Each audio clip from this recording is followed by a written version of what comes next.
Assalamualaikum warahmatullahi wabarakatuh. Perkenalkan, kami dari kelompok 14 pengantar bisnis D UPN Veteran Jakarta ingin memaparkan hasil diskusi kami, yaitu mengenai memahami prinsip akuntansi, uang, dan perbankan. Kami diampu oleh Ibu Dr. Anda Pusporini, Magister Manajemen. Izinkan saya memperkenalkan kelompok kami yang terdiri dari pertama Fadi Subiakto, saya sendiri dengan NIM terakhir 209. Selanjutnya ada Satria Wicaksono dengan NIM terakhir 194. Selanjutnya ada Syamana Alfati Royan dengan NIM terakhir 215. Latar belakang akuntansi. Akuntansi adalah sebuah alat untuk menginformasikan dan menjelaskan suatu kondisi dan keuangan perusahaan terhadap pihak-pihak yang berwenang dan pastinya kepada pihak-pihak yang membutuhkan laporan keuangan dalam suatu perusahaan tersebut. Akuntansi pada dasarnya dibagi menjadi beberapa jenis, seperti akuntansi keuangan, akuntansi pengantar, akuntansi manajemen. Jadi konteks akuntansi tidak hanya stuck dalam perhitungan. Akuntansi juga mempelajari tentang ilmu manajemen dari suatu perusahaan. Banyak pendefinisian tentang akuntansi, tetapi dari definisi-definisi tersebut disimpulkan memiliki arti yang sama. Yang kedua ada uang. Uang adalah alat tukar untuk membeli kebutuhan makhluk hidup. Dalam ilmu ekonomi, uang adalah sebuah alat tukar berbentuk alat tukar modern. Uang juga diartikan sebagai suatu alat yang mengukur nilai kekayaan seseorang dan untuk melakukan pembayaran atas pembelian suatu barang atau jasa. Jenis-jenis uang yang ada di Indonesia ada dua, yaitu uang logam dan uang kertas. Uang logam di Indonesia juga memiliki dua warna, yaitu warna silver dan warna emas kuningan. Uang kertas di Indonesia juga memiliki banyak warna, dan setiap warna uang kertas yang mempunyai arti yang berbeda karena terdapat nominal jumlah uang tersebut. Dimulai dari uang kertas 1000-an hingga 100 ribuan. Warnanya sangat menarik. Ada yang warna abu-abu, biru, dan pastinya uang kertas merah yang paling banyak digemari oleh masyarakat Indonesia. Yang terakhir ada perbankan. Perbankan adalah suatu badan usaha menghimpun kegiatan keuangan masyarakat, entah itu meminjam uang dan menyimpan uang. Perbankan menjalankan prinsipnya sebagai prinsip kehati-hatian. Fungsi utama dari perbankan yaitu sebagai penghimpun dan penyaur dana kepada masyarakat yang memiliki tujuan untuk mendukung pelaksanaan pembangunan nasional guna meningkatkan pemerataan pembangunan dan hasil-hasilnya yang ada di Indonesia. Perbankan juga merupakan salah satu pilar pertumbuhan ekonomi serta stabilitas guna meningkatkan sebuah taraf hidup masyarakat dari sisi keuangan. Ini merupakan rumusan masalah dan tujuan masalah dari presentasi kami.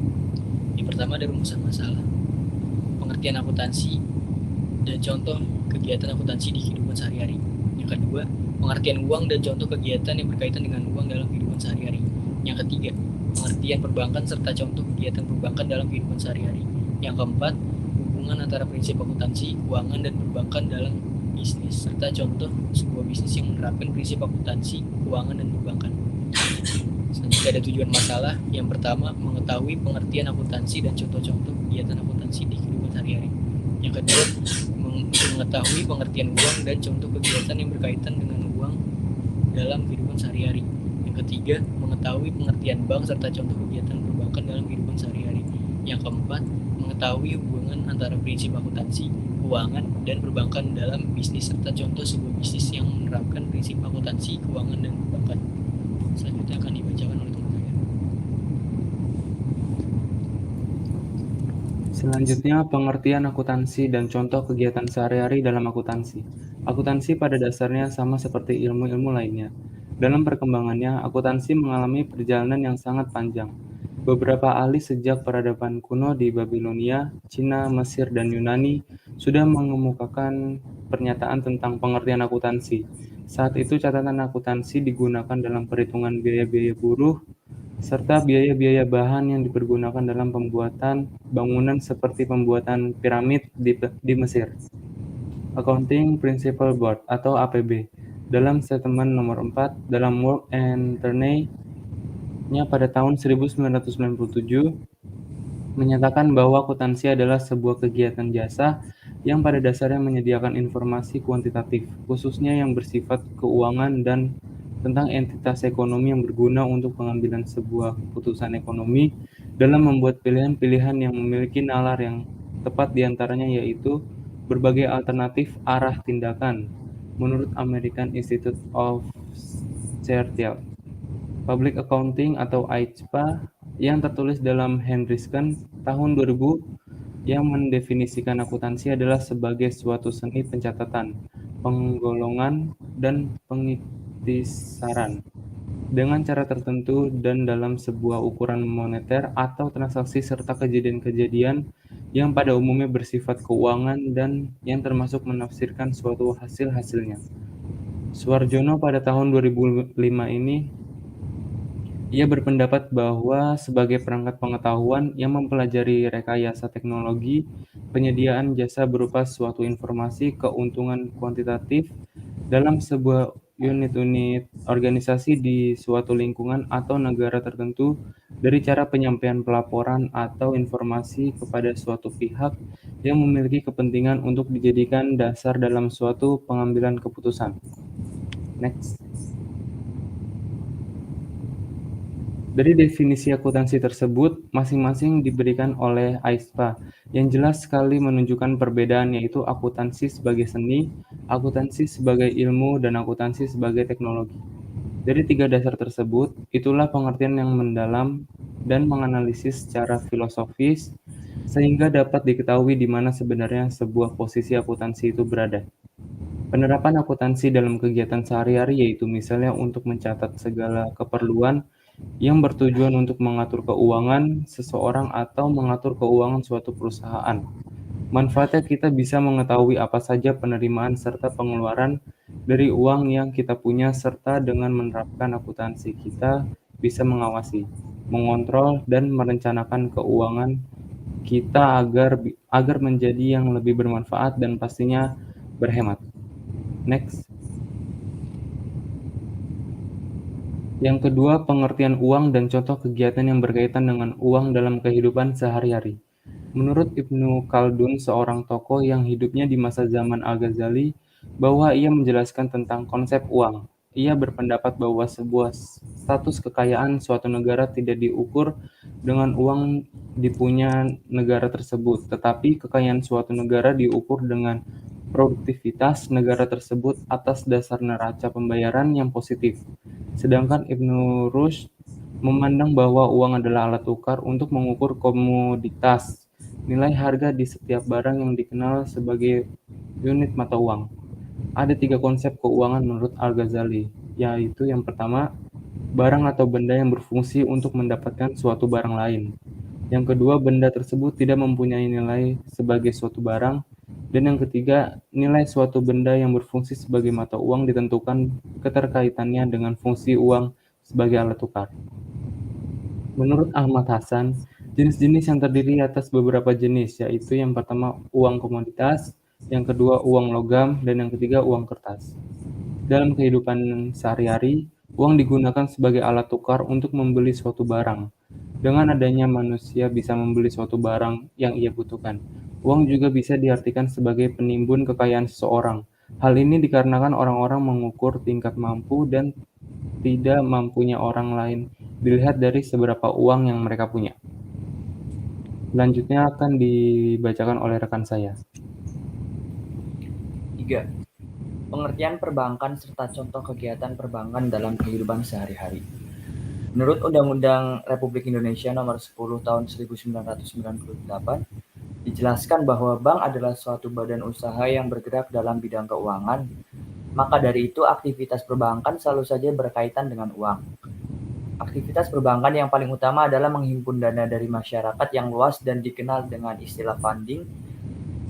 Ketut Rinjin pada tahun 2012 ayat 13 dalam bukunya Buku Pengantar Perbankan dan Keuangan Bukan Bank, judul dari buku tersebut, berpendapat bahwa bank adalah lembaga keuangan yang memberikan kredit atau jasa dan pembayaran peredaran uang.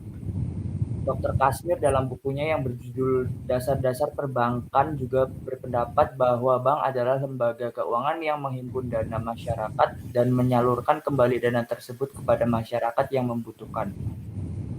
Selanjutnya, Herman Darmawi mengatakan bahwa perbankan merupakan suatu yang mencakup kelembagaan, kegiatan usaha serta cara proses dalam melaksanakan sebuah kegiatan keluarganya.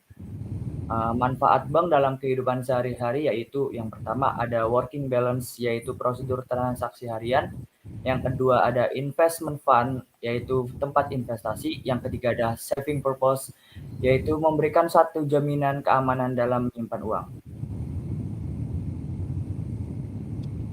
4. Hubungan antara prinsip akuntansi keuangan dan perbankan dalam bisnis serta contoh sebuah bisnis yang menerapkan prinsip akuntansi keuangan dan perbankan.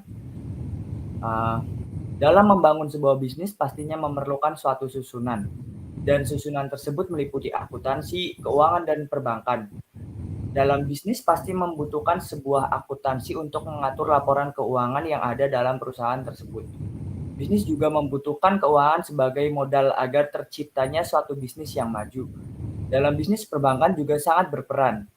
Peranannya yaitu perbankan adalah tempat yang digunakan untuk seseorang meminjam uang untuk modal usahanya. Jadi ketiga hal tersebut saling berkaitan dalam bisnis dan pastinya memiliki fungsi dan kegunaan yang berbeda-beda. Contoh bisnis yang menerapkan prinsip akuntansi, keuangan, dan perbankan. Bisa kita lihat sebuah perusahaan yang bergerak di bidang jasa yaitu PT Sehat Semesta setiap tahun melakukan pembukuan pada akhir Desember yaitu tepatnya pada tanggal 31 Desember. Kegiatan tutup buku tersebut pastinya berkaitan dengan akuntansi. Dalam akuntansi ada laporan keuangan dan bagaimana pencatatan pembukuan yang benar. Serta pastinya saat membuat laporan tersebut, data-data yang dimasukkan harus sesuai dan data yang akurat. Dalam laporan tersebut, uang sangat menentukan benar atau tidaknya laporan tersebut sesuai dengan keadaan yang sesungguhnya di masa itu. Dan juga pastinya dalam usaha, uang sangat menentukan benar atau tidaknya laporan. Dalam usaha, pastinya perusahaan membutuhkan modal. Modal tersebut diperoleh dari perbankan, maka dari itu harus menghitung dan menulis sesuai transaksi pembayaran sudah terjadi serta menghitung pengeluaran penerimaan dalam suatu perusahaan tersebut. Next. Penutup. Kesimpulannya, akuntansi pada dasarnya sama seperti ilmu-ilmu lainnya. Dalam perkembangannya, akuntansi mengalami perjalanan yang sangat panjang. Akuntansi adalah sebuah alat untuk menginformasikan dan menjelaskan suatu kondisi dan keuangan perusahaan terhadap pihak-pihak yang berwenang dan pastinya kepada pihak-pihak yang membutuhkan laporan keuangan dalam suatu perusahaan tersebut. Saat ini kata akuntansi sudah tidak asing lagi di kehidupan masyarakat Indonesia. Uang adalah alat tukar untuk membeli kebutuhan makhluk hidup. Dalam ilmu ekonomi, uang adalah sebuah alat tukar berbentuk alat tukar modern. Dalam kehidupan sehari-hari, uang digunakan sebagai alat tukar untuk membeli barang. Dengan adanya uang, manusia bisa membeli suatu barang yang ia inginkan. Uang juga bisa diartikan sebagai penimbun kekayaan seseorang, yang menurut Undang-Undang Republik Indonesia Nomor 10 Tahun 1998 dijelaskan bahwa bank adalah suatu badan usaha yang bergerak dalam bidang keuangan. Maka dari itu, aktivitas perbankan selalu saja berkaitan dengan uang. Sarannya, makalah ini cocok dibaca oleh mahasiswa ilmu ekonomi atau mahasiswa Fakultas Ekonomi Bisnis. Makalah ini juga diperuntukkan oleh semua kalangan. Makalah ini sangat membantu untuk mencari informasi tentang apa itu akuntansi, perbankan, dan uang. Dalam makalah ini juga menggunakan bahasa yang mudah dipahami sehingga cocok dibaca oleh kalangan siapapun. Ya, terima kasih dari kelompok kami. Wassalamualaikum warahmatullahi wabarakatuh.